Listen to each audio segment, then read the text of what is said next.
성경을 보다 보면요, 정말 수수께끼 같은 인물들이 많죠.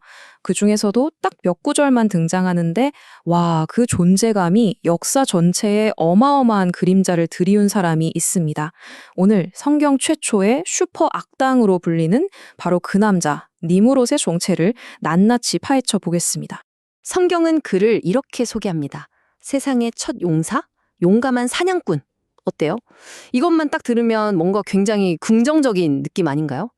마치 혼돈의 시대에 나타난 영웅 같잖아요. 자, 바로 여기가 이 이야기의 핵심입니다. 겉보기엔 완전 슈퍼히어로 같은 이 인물이 대체 어떻게 역사상 가장 끔찍한 악당들의 원형, 그 상징이 되었을까요? 지금부터 그 미스터리를 함께 추적해 보시죠. 첫 번째 단서는요, 의외로 가까운 곳에 숨어 있습니다. 바로 그를 설명하는 데 쓴 고대의 히브리어 단어들 속에 말이죠. 자, 한번 깊이 파고들어 볼까요? 우선 이름부터가 심상치 않아요. 니무롯. 이게 히브리어로 반역하다라는 뜻을 가진 마라드에서 왔거든요. 그러니까 이름 자체가 자, 우리 반역하자 하고 외치는 거나 마찬가지인 거죠. 정말 대담하지 않나요? 성경 저자가 이름 속에 그의 본질을 딱 숨겨놓은 겁니다. 그리고 성경은 그를 기보르, 우리말로는 용사라고 부르는데요. 이 단어도 그냥 넘어가면 안 됩니다. 아주 중요한 열쇠거든요. 자, 이게 진짜 소름 돋는 부분입니다. 창세기에서 기보림이라는 말이 언제 처음 쓰였는지 아세요? 바로 대홍수 심판을 불러온 그 폭력적인 거인 네피림을 가리킬 때였어요. 그런데 홍수가 끝나고 나서 이 칭호가 니무롯에게 다시 붙은 겁니다. 이건 뭘 의미할까요? 네, 바로 그겁니다. 홍수로 쓸어버렸던 그 폭력과 압제가 니무롯을 통해 다시 세상에 고개를 들었다는 아주 불길한 신호인 거죠.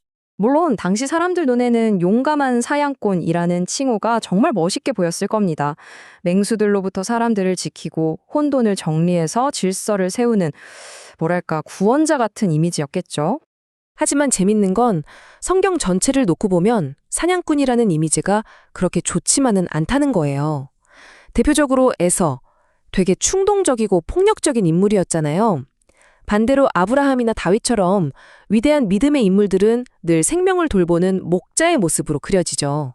이 대비가 아주 의미심장합니다. 그럼 여기서 이런 생각을 안 할 수가 없죠. 니무롯이 사냥한 게 정말 짐승뿐이었을까요?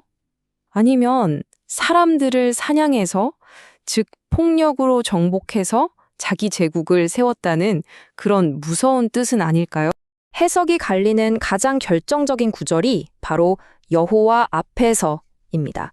히브리어 원문은 리프네 예호와인데요. 이게 그냥 하나님이 보시기에도 참 대단했다, 이런 칭찬일 수도 있고요. 하지만 수많은 고대 유대 문헌들은 압도적으로 두 번째 해석을 지지합니다. 바로 하나님 면전에서 보란듯이 대적했다는 뜻이죠. 한마디로 하나님을 두려워하기는커녕 그분 앞에서 으스대며 반역을 저질렀다는 겁니다. 자, 이제 글자 분석은 잠시 접어두고요. 그가 실제로 세운 제국, 그 거대한 스케일을 한번 직접 보시죠. 그의 왕국은 바벨, 우리가 아는 바로 그 바빌론에서 시작됩니다. 그리고 에렉, 아갓, 메소포타미아의 핵심 도시들을 다 장악해요. 심지어 북쪽으로 쭉 올라가서 니느웨까지 세웁니다. 이 이름들 뭔가 떠오르지 않으세요? 맞습니다. 전부 성경 역사에서 하나님을 대적했던 거대하고 잔혹한 제국들의 수도 아니면 중심지였던 곳들이에요. 그리고 정말 소름 돋는 상실이 하나 더 있습니다.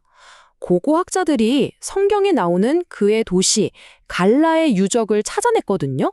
근데 그 유적지의 현재 이름이 뭔지 아세요? 바로 님루드입니다. 수천 년이 지났는데도 그의 이름이 그 땅에 그대로 남아있었던 거죠. 와. 자, 그럼 니무롯이 어떻게 이렇게까지 악의 아이콘이 되었을까? 이걸 제대로 알려면 성경 밖의 이야기, 특히 미드라시라고 불리는 고대 유대인들의 전승을 들여다봐야 합니다. 전설에 따르면 니무롯의 막강한 힘은 사실 훔친 거였어요. 원래 하나님이 첫사람 아담에게 모든 만물을 다스리는 특별한 옷을 주셨는데 이걸 노아의 아들 함이 훔쳐서 자기 후손인 니무롯에게 물려줬다는 거예요. 니무롯은 이 옷의 힘으로 짐승들을 굴복시키고 사람들을 속여서 자기가 마치 신인 것처럼 행세하며 왕이 된 거죠. 그리고 아마 가장 유명한 전설은 아브라함과의 대결일 겁니다. 젊은 아브라함이 우상들을 다 부숴버리자 니무롯 왕 앞에 끌려가게 돼요.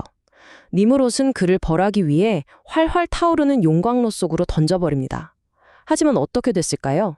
하나님이 아브라함을 불 속에서 기적처럼 구해내시죠. 니무롯의 권세 위에 더 위대한 힘이 있다는 걸 모두에게 보여주신 겁니다. 이 전설에는 정말 뼈아픈 교훈이 하나 숨어 있어요. 아브라함의 형제였던 하란이 있었는데 그는 니무롯과 아브라함 사이에서 누가 이길지 눈치만 보고 있었어요. 그러다 아브라함이 살아나는 걸 보고는 나도 아브라함 편이다 하고 불 속에 뛰어들었죠.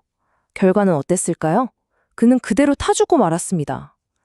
이익만 쫓는 기회주의적인 믿음이 얼마나 위험한지 보여주는 거죠. 전설 속 니무롯의 마지막은 정말 아이러니합니다.